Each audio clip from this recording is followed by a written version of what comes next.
Jumbo, everyone, and welcome back to Safari Mack in Africa, where I am your guide and your host helping you make connections to the wild. If you're joining me from last week's episode, you will recall that we have begun our first expedition in Africa to uncover a group of animals which have been commonly known as the Big Five, which includes lion, leopard, elephant, rhino, and African buffalo. For today's episode, we are finishing up with our journey with the fourth largest member of the big cat family, the leopard. Now, before we jump into today's video, I'd like to thank all of you for your support, and for those who are joining me for the first time, welcome. But if you haven't done so, though, be sure to check out my other videos, which you'll find the links to down in the description below, as well as my email address for those who have questions. In addition, be sure to check out my Facebook page, and for all viewers, stay tuned at the end of the episode for not only the reveal of the next animal, but a special surprise announcement. Now, with that said, let us begin. First of all, I'd like to point something out that is considered a common misconception. First of all, you may have heard the term the Black Panther, which either comes from Marvel's superhero character or from the character of Bagheera from Rudyard Kipling's The Jungle Books. I would like to announce that there really is no such thing as a Black Panther. The correct name is Black Leopard or Melanastic Leopard. But believe it or not, the leopard isn't the only cat in the world that is able to appear this way.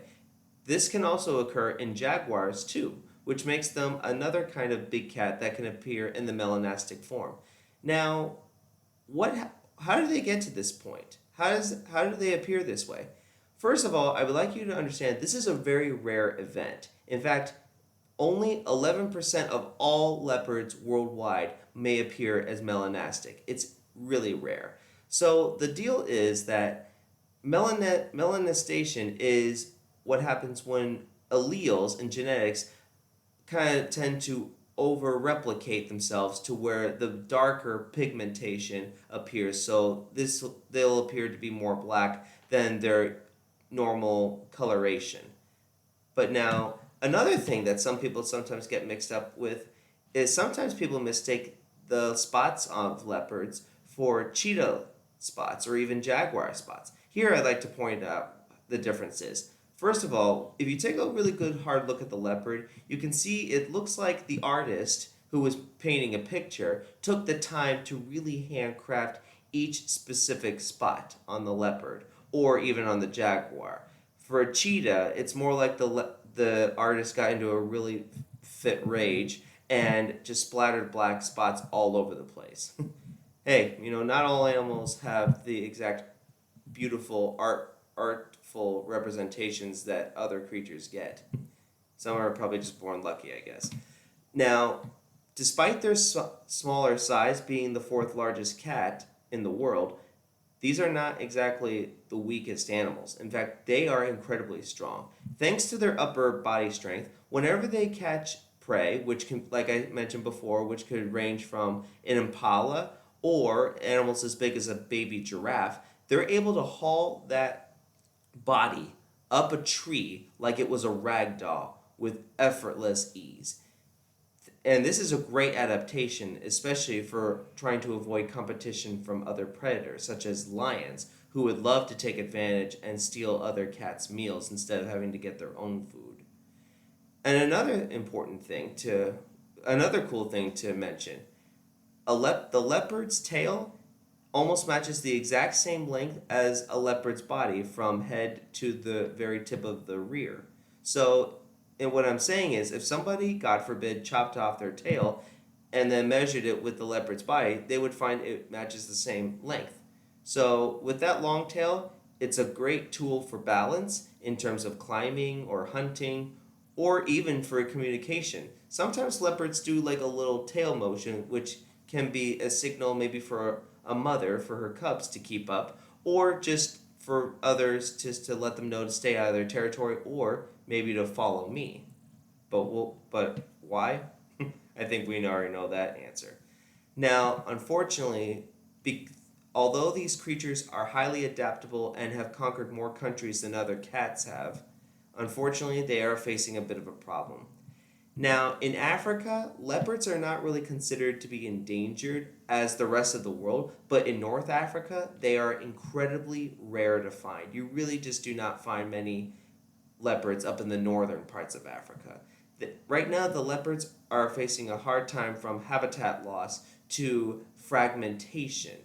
So, what that means is think of a huge area, let's say the size of a football field, right? I know it's not big, but just try to picture me. That entire grass area would be like a habitat.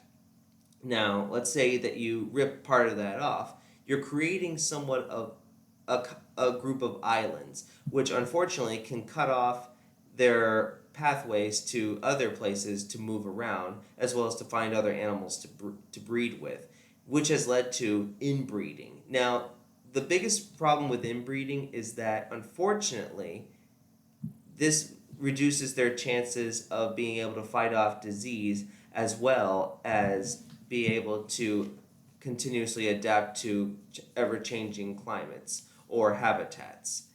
Another problem for leopards is human encroachment. They don't want to attack people as it's incredibly rare, but they have been known to kill people. And this brings up another point.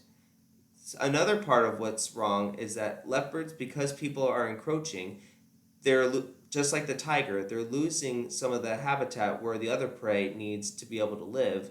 So they're losing a little bit of their food source. So they might turn to villages for their livestock, which they can be subject to be killed for revenge. But they also are killed in terms of trophy hunting as well as poaching. In fact, according to animalfact.com, hunting and exporting of leopards is legal but restricted by 12 African countries to 2,560 skins and body parts each year. However, leopards are also threatened by poaching and trophy hunting of their skin outside of permitted hunting.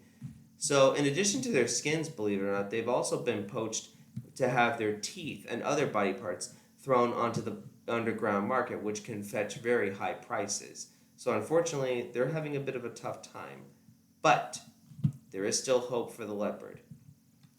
One form of hope is that in order to reduce the human conflict, some people in some villages in Africa that live out in nature have constructed what we call living walls, which are plants that act as a kind of barrier to prevent that can keep act as a kind of fence or a pen for their livestock to be in, as well as to keep predators like leopards or even lions, even hyenas out to keep not just their livestock but also the people safe. Another way of keeping leopards safe is by tracking them.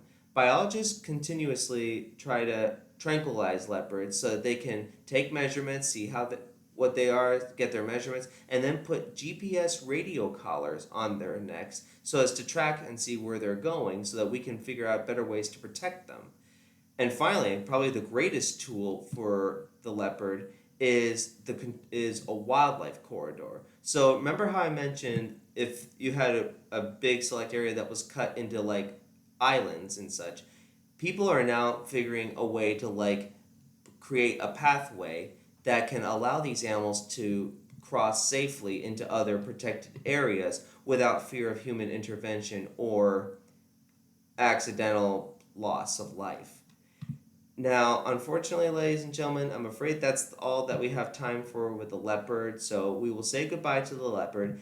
And next week, prepare yourself as we come face to face with a crash of rhinos. Or that's what you tend to call a group of rhinos, a crash. Also, for a little special announcement, I would like to announce that I am going to begin soon a special little side series called Conservation Conversation, which is kind of like news updates of different conservation projects all over the world or here in the United States. And I'll be able to tell you what's going on and how things are doing and how we, the everyday public, can help protect these animals from extinction as we continue to face an ever changing world. Well, ladies and gentlemen, as always, thank you for tuning in. Be sure to check out my Facebook page, hit the like and subscribe button, send me a question if you have one by email. And until next week, this is Safari Mack, and I'll see you out there in the wilds of Africa.